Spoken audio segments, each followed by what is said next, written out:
মানুষ প্রায়ই প্রশ্ন করে, এত কষ্ট করে প্রাণীদের জন্য কাজ করে কী লাভ? সত্যি বলতে, না এতে খ্যাতি নিশ্চিত হয়, না অর্থ আসে, না সবসময় মানুষের প্রশংসা পাওয়া যায়, বরং অনেক সময় অপমান, সমালোচনা আর ভুল বোঝাবুঝিই বেশি জোটে। কিন্তু একজন মুমিনের কাজ সবসময় মানুষের প্রশংসার জন্য হয় না। একজন মুমিনের কাজ হয় আল্লাহর সন্তুষ্টির জন্য। আল্লাহ তাআলা কুরআনে বলেছেন, পৃথিবীতে বিচরণকারী এমন কোনো প্রাণী নেই এবং ডানা দিয়ে উড়ে এমন কোনো পাখি নেই যারা তোমাদের মতো এক একটি জাতি নয়। সূরা আল আনাম 6:38। অর্থাৎ এই প্রাণীগুলো শুধু রাস্তায় ঘুরে বেড়ানো কিছু জীব নয়, এরা আল্লাহর সৃষ্টি, আল্লাহর বান্দা এবং আল্লাহর পরিকল্পনার অংশ।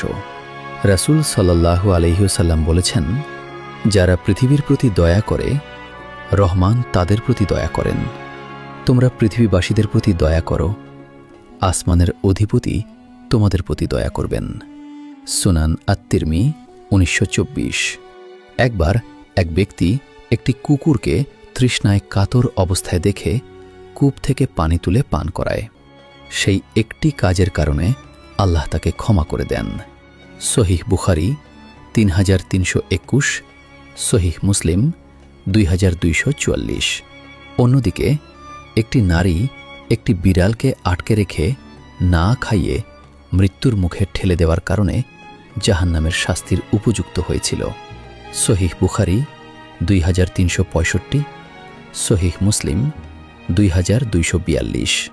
একটু চিন্তা করুন, একটা কুকুরকে পানি খাওয়ানো যদি ক্ষমার কারণ হতে পারে, একটা বিড়ালকে কষ্ট দেওয়া যদি শাস্তির কারণ হতে পারে, তাহলে একটি অসুস্থ প্রাণীর চিকিৎসা, একটি ক্ষুধার্ত প্রাণীকে নিয়মিত খাবার দেওয়া, একটি আহত প্রাণীকে মৃত্যুর হাত থেকে বাঁচানো, এসবের প্রতিদান আল্লাহ কত বড় রাখতে পারেন? ইমাম ইবনুল কাইয়িম রহমাতুল্লাহি আলাইহি বলেছেন, আল্লাহর সৃষ্টির প্রতি দয়া করা আল্লাহর ভালোবাসা অর্জনের অন্যতম বড় মাধ্যম। শেইখ ইবনে উসাইমিন রহমাতুল্লাহি আলাইহি বলেছেন, প্রাণীদের প্রতি দয়া করা ইহসানের অন্তর্ভুক্ত, আর আল্লাহ ইহসানকারীদের ভালোবাসেন।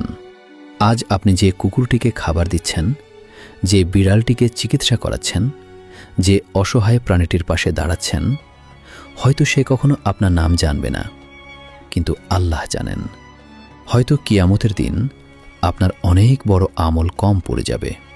হয়তো আপনি নিজের নেক আমল নিয়ে চিন্তিত থাকবেন, আর তখন আল্লাহর রহমতে কোনো ক্ষুধার্ত প্রাণীকে খাওয়ানোর স্মৃতি, কোনো আহত প্রাণীকে বাঁচানোর চেষ্টা, কোনো তৃষ্ণার্ত প্রাণীকে পানি দেওয়ার কাজ আপনার জন্য মুক্তির দরজা খুলে দিতে পারে।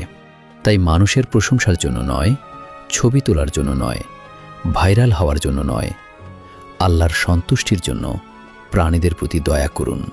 কারণ তারা কথা বলতে পারে না, নিজেদের কষ্ট বলতে পারে না, কিন্তু তাদের প্রতিটি দীর্ঘশ্বাস, প্রতিটি ক্ষুধা, প্রতিটি যন্ত্রণা আল্লাহ দেখেন। আর যে বান্দা আল্লাহর সৃষ্টির প্রতি দয়া করে, আল্লাহ কখনো তার প্রতি দয়া করতে ভুলে যান না। হয়তো আপনি একটি প্রাণীকে বাঁচাচ্ছেন, কিন্তু বাস্তবে সেই প্রাণীটি হয়তো আপনার আখিরাতকে বাঁচানোর কারণ হয়ে যাবে।